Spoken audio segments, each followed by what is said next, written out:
नमस्कार, मी doctor Shrikant. Prime news मराठीमध्ये आपल्या सगळ्यांचं स्वागत करतो. आज आपल्यासोबत आहेत राज्यस्तरीय निसर्गोपचार तज्ज्ञ परिषद पुण्याचे संस्थापक अध्यक्ष doctor Vidyadhar Chavan. Doctor Vidyadhar Chavan sir, नमस्कार. प्राईम न्यूज मराठीमध्ये आपलं स्वागत. डॉक्टर विद्याधर चव्हाण हे राज्यस्तरीय निसर्गतज्ञ परिषदेचे संस्थापक अध्यक्ष आहेत. तर सर, मला पहिला प्रश्न आपल्याला हाच विचारायचा आहे, राज्यस्तरीय निसर्गतज्ञ परिषद हे सुरू करण्याचं नेमकं आपला उद्देश, रचना, स्वरूप काय आहे?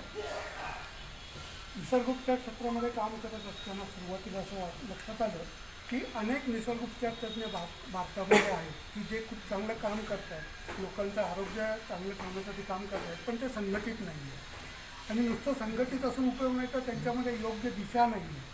म्हणून या सर्वांना एक योग्य दिशा देऊन त्यांना आपला भारत देश आत्मनिर्भर करण्यासाठी जास्तीत जास्त एकत्र करून निसर्गोपचारातल्या ज्या विविध चिकित्सा पद्धती आहेत त्या समाजामध्ये रुजवाव्यात, समाजामध्ये त्याचा प्रसार व्हावा आणि समाजामध्ये असणारे निसर्गोपचार तज्ज्ञ यांना पुन्हा एकदा आपल्या भारत देशामध्ये सुवर्ण युग यावं या उद्देशाने राज्यस्तरीय निसर्गोपचार तज्ज्ञांची परिषद 2021मध्ये आपण सुरू केली. राज्यस्तरीय परिषदेच्या मागील 4 वर्षापासून आम्ही पाहत आलो आहे की आपण प्रत्येक वर्षी एक वेगळा तज्ज्ञ अध्यक्ष निवडतात. त्यामागची भूमिका काय?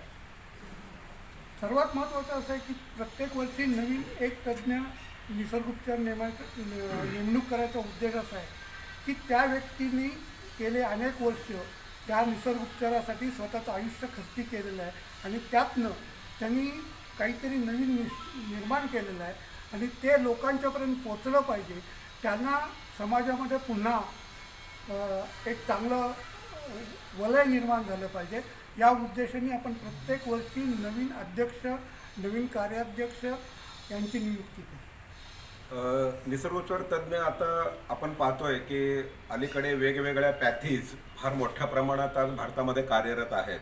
तर निसर्गोपचार तज्ज्ञ जेव्हा म्हणून एखाद्याला करिअर सुरुवात करायची असते किंवा जो करतोय प्रॅक्टिस परंतु त्याचं नाव नाही आहे, तर महाराष्ट्राच्या धर्तीवर आणि भारताच्या पार्श्वभूमीवर आणि आंतरराष्ट्रीय ओळख निर्माण करण्यासाठी आपली काय योजना आहे? मुळामध्ये निसर्गोपचाराला सर्व विश्वामध्ये प्रसिद्ध करण्याचं काम आदरणीय राष्ट्रपिता महात्मा गांधी यांनी केलं. त्यांनी ते गुरुमंत्र दिला आहे, स्वावलंबनातून स्वास्थावलंबन.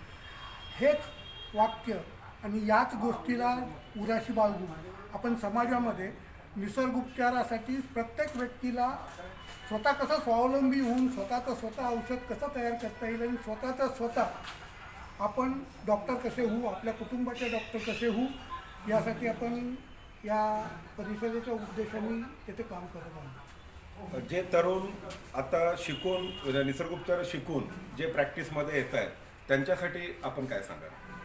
मुळामध्ये आपण ज्या चिकित्सा पद्धतीचा अभ्यास केला आहे तीच चिकित्सा पद्धती आपण लोकांच्यामध्ये वापरावी.